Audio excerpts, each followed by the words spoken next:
আমি সানা। Good evening সবাইকে। Welcome back to a new mini blog. আজ তো সানডে, তো ভাবলাম চলো কিছু টেস্টি বানানো যাক। তো সেই রকমই আজকে আমি পিৎজা বানাবো, আর আমি কিভাবে পিৎজা বানাই সেটাই তোমাদের সাথে শেয়ার করব।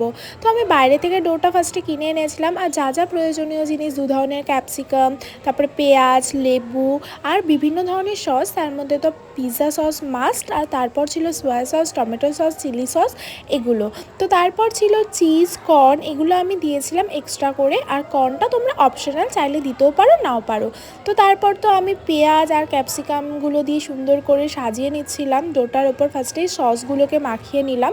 তারপর এই সবজিগুলো দেওয়ার পর আমি আরও একবার সসের কোটিং করেছিলাম, যাতে এই সবজিগুলো খেতে কোনো ফিকে না ব্যাপার থাকে।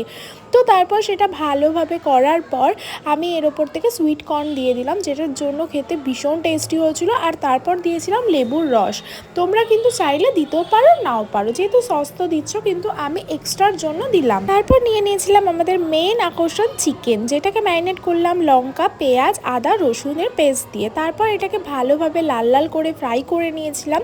আর ফ্রাই হয়ে যাওয়ার পর আমি কিন্তু কোনো রকম কঞ্জুসি করিনি, আমি পিৎজার ওপর ভরে ভরে দিয়েছিলাম চিকেন। তো তারপর আমি ভালোভাবে চিজ দিয়েছিলাম, যাতে পুরো পিৎজাটা দারুণ খেতে হয় আর দারুণ দেখতেও হয়। তো তারপর এটাকে আমি স্টিমে বসিয়ে দিয়েছিলাম জলে, যেহেতু মাইক্রোওভেন ছিল। রেডি আমাদের পিৎজা।